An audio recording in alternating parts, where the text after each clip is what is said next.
Boy, have I got a story to tell. Here it is. It's back in the shop. I'm sure there's a bunch of people that are saying, yep, I knew it wasn't going to work. Well, when you tear something that far apart, you're bound to have a few issues when you go out and you bale. Now, we've baled 260 bales with it so far since she's been resurrected. And see that grease there? I've got my grease gun. Well, let me go back a nanosecond here. Last night at about 9:30, it was dark. I could hear this noise. It was going, ree, ree, ree. It's like, what the heck is that noise? So I'm thinking, well, it's not in the VFS. It's got to be up at that plunger, but these are new. These rollers are new. And so what the heck is going on? It's not the power takeoff shaft, which I got to grease that before we go again. It's nothing here. It's not there. Let me climb my fat ass up here. Oh, let's see what we got here. Okay, let me get up in here above this massive flywheel. So, these are the plunger arms. These plunger arms, you know, they got quite a few bales on them, 65,000 bales or so now. And the connecting rods there that go onto these plunger arms have bearings in them, right? And these bearings on both sides have grease gun that goes off the automatic grease gun. Most of this stuff is automatically greased. If you look right there on those bearings, like right there, you can see that they got plenty of grease on because I ran the automatic grease gun today for a little while. But at the end of that connecting rod, where it goes to the plunger, there are grease lines that go across the top. I don't know if you'll be able to see them from here. Probably not. Let me get down without breaking my neck. My 51. Oh, you caught me. That's why I got a fat ass. My good God, I'm not fat. I may be a little heavier than I want to be, but I'm not fat. Anyway, you see these silver lines on those connecting rods? They go into, let me get over here. They go all the way down in here. I'll climb down into the belly of the beast, and you can see what I've been living in for the last few weeks. Right there. This, right in here. So this line goes down in there, but it connects to nothing down there. What it does is it has a hose that connects to this. And their best route to keep it from catching on stuff is in there. So that hose goes in, makes a big loop. You can feel it up and underneath there. And then it goes up this line to feed that bearing. Well, these bearings have a little bit of play in them, right? A little more play in them than they're supposed to. Hear that? So that creaking noise was coming from right in there. And what had happened was those bearings, these hoses, had burnt off back there. And the hoses looked perfectly fine going in down there, but they weren't. Well, you can see right there that nice new shiny little square looking thing in there. That was broken off. I don't know how long it was broken off, but there was fresh grease all in there. So I had that beautiful mess cleaning it out of there. And I had the part, so I put a new one in, put new hoses on. There's two lines here that are a little bit cooked, but they're not bad, and they're easy to change. They go right here. Probably one of those goes, yeah, this one here goes up and around and goes down and goes to the front where that bearing housing is. Those all work good. They're fine. And I can show you here, these bearings are all taking grease. This is all brand new bearings down in there. I think I've already said this before, but I just want everybody to see that all my efforts and all the Tim's efforts and all the Grant's efforts have been fruitful ones, because we pretty much baled yesterday.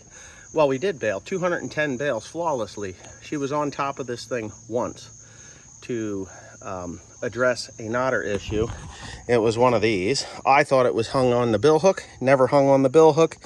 If you watched my video here the other day, maybe it was yesterday or the day before, and you will know that I had replaced some knotter parts in there. Strippers, this piece here and that piece there. People thought that that was a great informative video. And here's that broken piece. And I had to get an easy out in there, which wasn't so easy to get it out, but it came out. I was quite pleased with that. But yeah, so she baled yesterday 210 bales with one knot issue, which was from a ball change. So the knot, when a ball changes, the knot where you tie them off, sometimes they'll hang on the inside of the box, or sometimes they'll hang up in there. And every once in a blue moon, you will get a knot that comes up through the needle, and then when it'll tie the first knot, but the second knot, when it comes back down to make the second knot, that knot that you tied those balls together with will catch in the bill hook. And that's what had happened, because I had to help her out. So I've been working on this thing pretty near all day, definitely all day on the inside there on those hoses. Came back around. There is plastic slides on this thing. You can see it right there. See that plastic slide? That plastic slide, there's one on either side. They're worn. I have to replace that on the other side. I just replaced that one. Did that. In here is your slip clutch for your pickup head. And if you were watching the live stream the other day, you know that thing was ratcheting like a crazy ratcheting thing.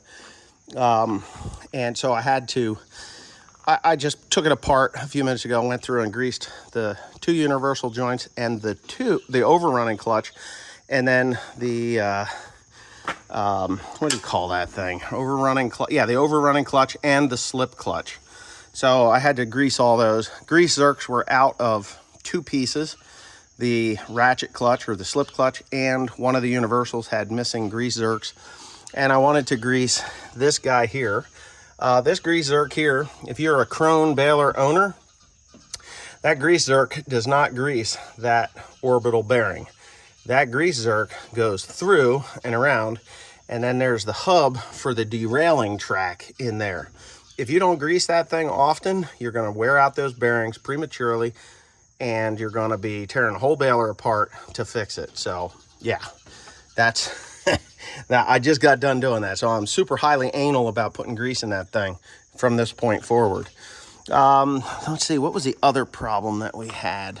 Oh, let me get around the other side again and I will show you what happened. So if you don't know, if you don't know, when you put things together, you really should snug them up really super tight. The other day I had that problem with that stub auger, and it was that stub auger. We had two right-hand stub augers. I went back and looked on the parts sheet, and the parts sheet says we only bought one stub auger. I had a stub auger here. It's right there. It's right there. That's the side that goes bad. What happens to them, I'll show you on the old one that we torched off. The old one that we torched off had nothing to do with Timothy at all. But here's the old one. We had to torch it off of there. Oh, shit. You know what? When you have all these bits and pieces of parts, all this different equipment and stuff, you really get a scrap heap going pretty quickly. So you see that? So we torched it off there. What had happened was the sprocket had egged out the keyway on that, and I welded the sprocket fast. It's probably laying in here someplace. I know it is, because that's where Timothy threw all the junk. It's here somewhere. Anyways, I had welded it fast to the end of that stub, and during the course of the The time that I welded that and the time that we just cut it off, you could see that that thing has worn a wicked groove in there. That's not supposed to look like that. So I had bought an extra one of those. Never bought a left-handed one. Thought we did because there were two of them there. I just assumed that it was my, and I said that in the video. People didn't catch that. They're quick to bitch at me for saying, for blaming Tim. And when I blame Tim for things like that, you know, it's usually pretty warranted, or it's a joke. Like I can say, huh, Tim didn't check it. Well, he didn't check it. And I just assumed, and I actually pulled those out and handed them to him to put on. And I owned it. It's my fault that he put them on. I wish he would have looked a little closer, but whatever. So the left-handed one is actually the old one, and we put it in there. It's in there. Had a sharp spot on it last night, and it wrapped up a couple of times and caused a lot of issues of it was ratcheting the whole thing. And when that thing ratchets, it just shakes the hell out of everything. Well, the bearing that's in here that runs the accelerator, that was not tightened up properly, so we had to fix that. And last night, the sprocket, the drive sprocket that runs off of here down to here, this is the driven, that goes to that, but this is the drive sprocket that runs that auger. The bolt had backed out, and it went and took out the end of that sensor. So Teresa was freaking out. She's like, this thing is telling me this thing is busted. So all we did last night was Timothy disconnected it. That way when you start up your machine, it'll come on and say, hey, stupid, you've got a sensor out. You hit OK, and it goes away, but it leaves a little warning sign there for you to, just to warn you that there's an issue there. So that got fixed. I went to change the sensor. They're like 60 bucks, them things. They're not cheap. I think it's $60. It might be more now. It might be 160. So anyways, I went to change that, and I wanted to double, triple check that that bolt was still tight. Well, it wasn't. It had loosened back up again. So I took good old-fashioned blue Loctite, cleaned it up with some starting fluid, blew it out with some air, and then I applied the Loctite, blue Loctite. Don't use red on something like that, because if you do ever want to take it off, you'll never get it off with the red without a lot of heat, like 900 degrees worth of heat. So yeah, you kind of gotta be vigilant there. So all the things that we did and all the problems that we cured so far, I've had a bolt loosen up, had grease fittings or grease lines that were burned off and caused those bearings to go bad. That happened before the fire because there was old grease in there, and those bearings are going to need to be replaced. So I'm going to have to get a hold of Krone again, or Messick's, and order 2 of the bearings that go down the other end of that plunger, and I will replace those.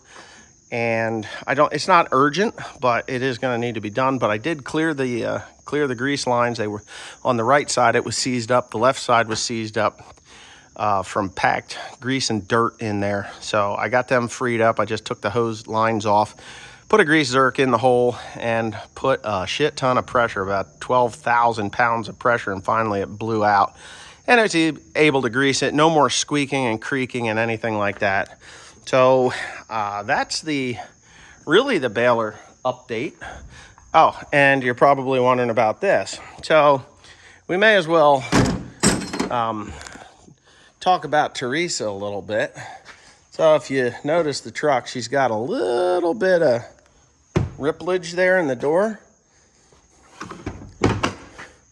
Yeah, ripplage in the door. Probably bent the cab. Oh, bent the cab. So last night at 9:30 or almost 10 o'clock, by the time we were exhausted and Tim had gotten done tightening that bolt up, and it was wrapped. I told Teresa, I said, look, get out of that windrow. And, you know, she just wants to continue bailing. She doesn't want to stop. So she's like, fine, I'm going to get out of this windrow. And instead of making a left and going around the front of the truck, she hung a right. And that tailgate is 52 feet away from the nose of this tractor. That tailgate, when it's down, you can see where the bale, it started here, right? See those lines?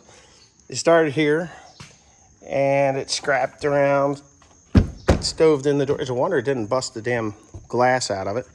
And our whale fin ended up like that. And the tire had a nice big sidewall gash into it, right? A beautiful, nice sidewall gash into it. And we don't have a spare for this truck on board. The spare to the truck was in the back of the building there. So I said, well, Tim called Grant. Grant was at home or wherever he was. He wasn't around. He had gone home. So he's like, yeah, I can come. And then Tim's like, fuck it, I'm just going to drive it home. It can't get any worse than it is, right? We're 5 miles from home, okay? So, yeah, we're 5 miles from home. We got this crusty-ass tire on there now, and it's crusty. That was what was strapped underneath there for 20 years. So it's illegal to have odd tires on the front of a vehicle, and you can put whatever you want on the back. So I went in the back, I dug it out, and it still has the original air in it because I never touched it. It's never been on this truck, ever. It's just hung under there with all the salt and dirt and grit and grime and everything else. And there it is, this rusty old crusty tire. So we're gonna run that until I get a new tire for the truck. But yeah, you have to put the same size tires on the front. Anyways, in that 5 miles of driving, this is what the tire looked like by the time it got here. It had eventually, right out in front of the farm here, it stopped turning. So the rim was destroyed, which I wasn't too thrilled about, but such is life.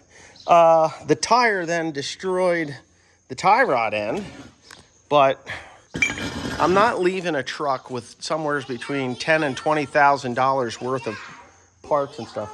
Did you eat all of my big fat donuts? I didn't. The donuts are over there on the tire. Is that what you're into, sugar? So, anyways, there was a little bit of damage up in there. New tie rod end that comes off because it actually, and it was shot anyway. It was leaking. So we put a new tie rod end up in there, and Tim worked on that pretty near all day. And that was that. So Miss Teresa, Miss old slash and dash on the Baler, right? Right? What? You crashed into the truck? Oh, just open that for me. Typical Asian driving, right? Yeah, that's right. You don't like the cream one. What's this? Let me see that. Daddy's cream. Dad, no. Oh, that looks like Homer Simpson's donut. Smarty pants. So anyway, that was it. That's the whole ball of wax. Now I have confidence that this baler is going to go to the field, and we can bale the rest of the season with the way it is.